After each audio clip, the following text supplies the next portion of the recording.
Hey, what's up guys? DigiNuts here. As you can see, today here at Epcot, and I am in front of the new pylons here at Epcot in the entrance. And I'll show you how I took this photo.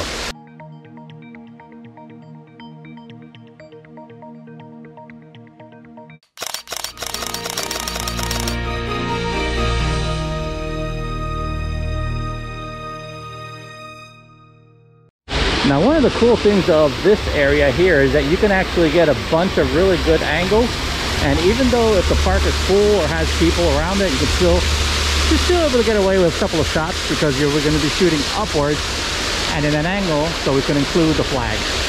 Now, something that I did notice this year with the new change here in front of the pylons, I really think that there's less water coming out here from the fountain compared to the other years.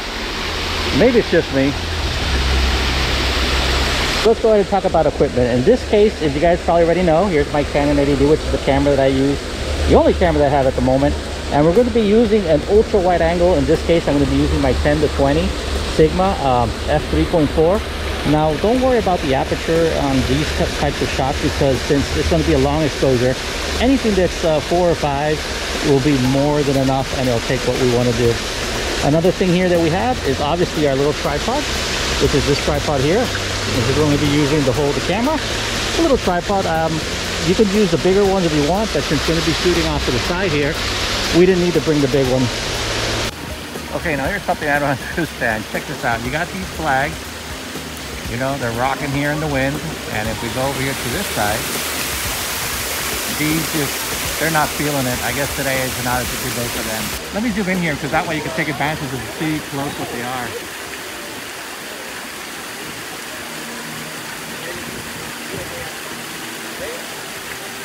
So now we just wait till it gets a little darker so we can able to get these pylons with the lights coming out, because obviously if there's too much light like there is now, even though it's sunset, it won't show. It's starting to get dark, and you can see we can start seeing the light trails coming up from the pylons. And we'll wait probably another 20 more minutes so we can get a really good night shot here. It's around 8:30 right now. Sunset was at 7:40, so more or less to give you an idea. So if you're going to come and do this shot, wait at least an hour or an hour and a half after sunset. That way it's completely dark.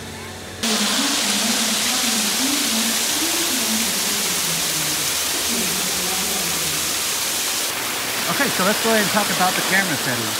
Now for the mode, we're going to be using manual mode because we want to be able to control all three components of what makes our exposure, which is the shutter speed, the f-stop, and the ISO. Now once we put into M, we're going to go ahead and change our ISO to 100. That way we get the best quality out of our sensor. The next thing we're going to set is the f-stop. Now depending on your lens, depending the f-stop that you want to use, in this case this lens is a 3.5, but I'll do something maybe like 4 or even sometimes 5.6, depends, whatever you like, or whatever is the sweet spot for your lens. Now I'm not going to shoot wide open because obviously there's a bunch of things happening here. You know, you got the pylons a little bit in front, and then you got obviously you got the flags a little bit in the back, and then over here you got the paper.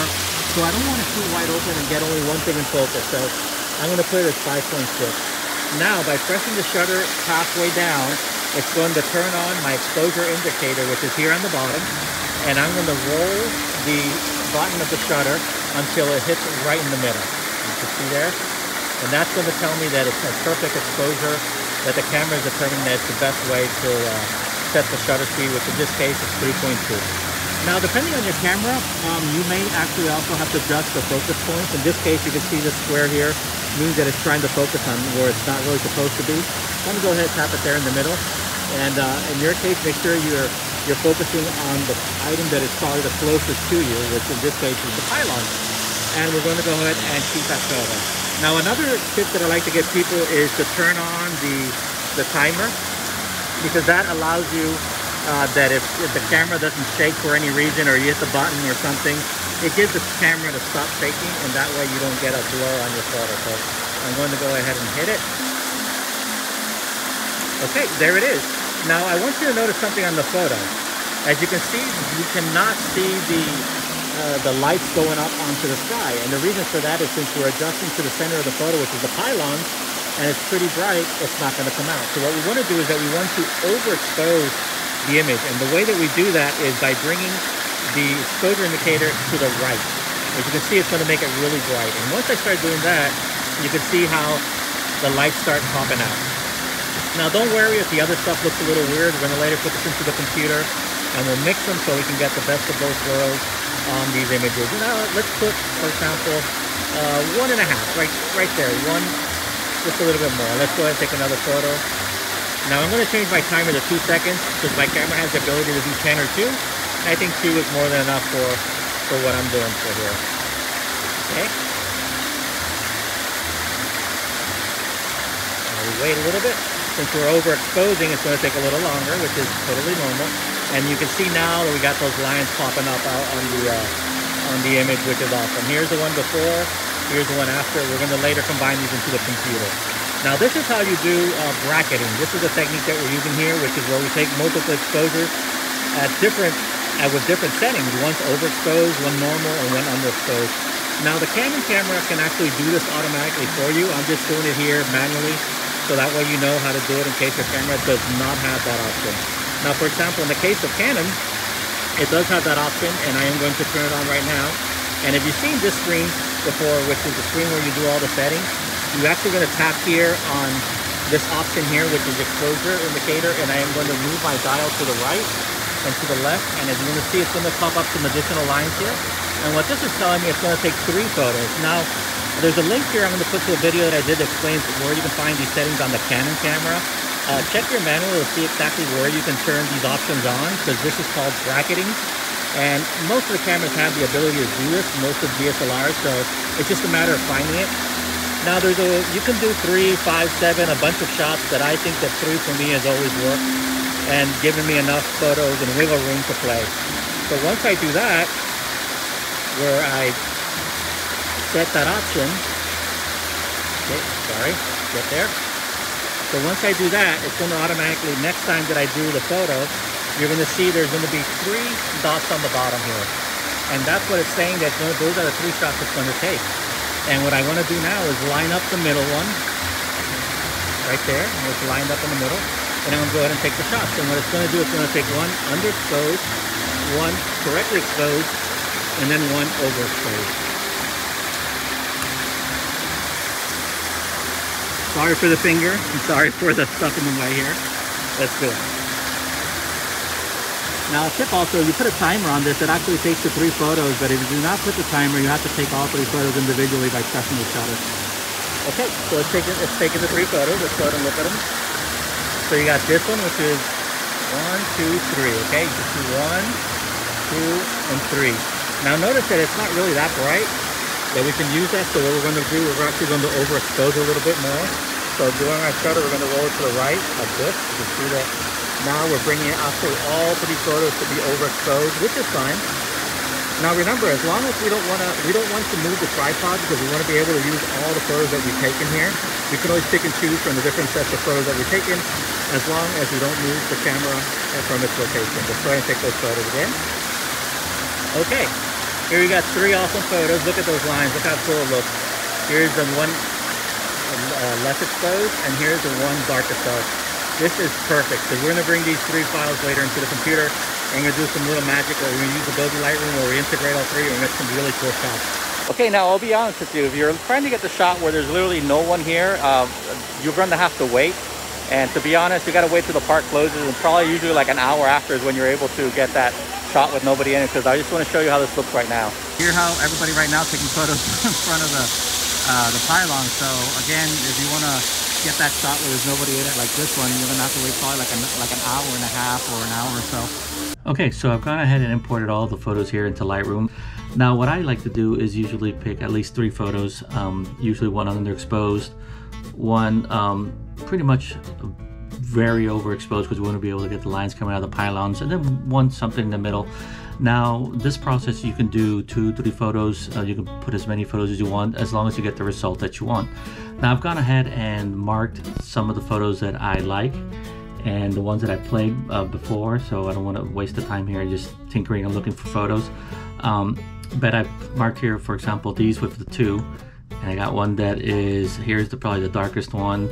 I got one that's a little bit more, more bright, which is because I wanted to get the fountain water, and then the 3rd one is here, which is where I got the lights of the pylon coming out.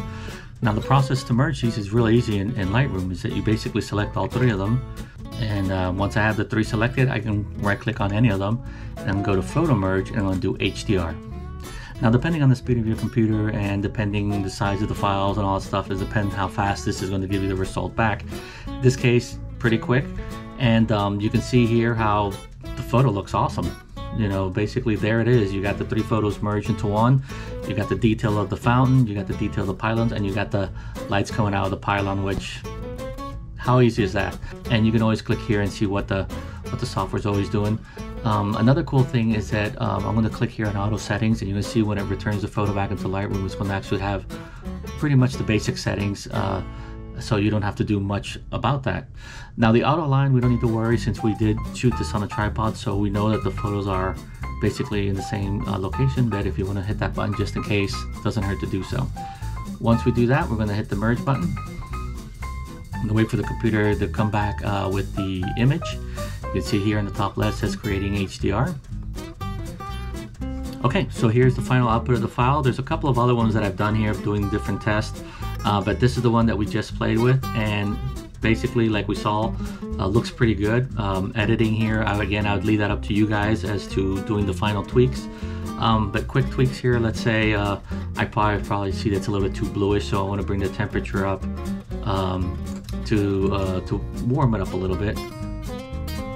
And that way you can see more or less the colors coming out of the spaceship Earth.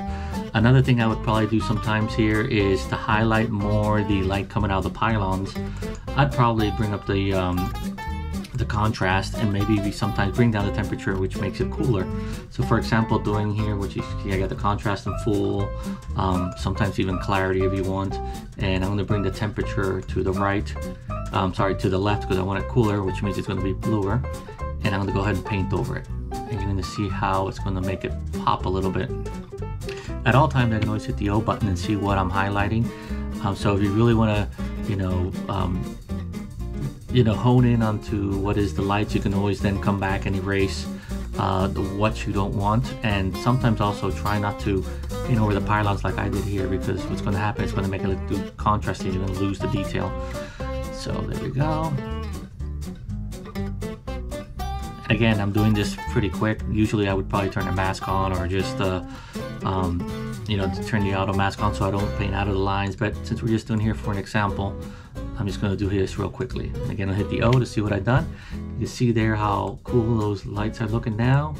Actually, could come here and put it even cooler on the temperature. As you can see, that makes it really blue. I could bring up the exposure a little bit. Now be careful with the exposure, because as I'm bringing it up, you can see the noise comes in, and no problem. You can always come down here and adjust the noise on it, or sometimes even bring down the black and the shadows. Okay, there we go. Now I'm not going to do too much editing here, because I want you guys to take care of that part, but this more or less shows you how to get the combination of these three photos where you get everything in perfect exposure, as well as the light coming out the pylons. This looks good to me. Okay guys, so that's it here from Epcot. Hopefully you enjoyed this tutorial of how I took the photo of all these three things and those cool searchlights coming out of the pylons behind us. Now this is the first time watching this channel. My name is Disney Nuts, and we do a bunch of stuff here, and one of them is photography like this. So make sure you hit the subscribe button and comment and share the video if you like it, if you want to keep these videos keep flowing. So until then guys, good night and stay awesome. See ya.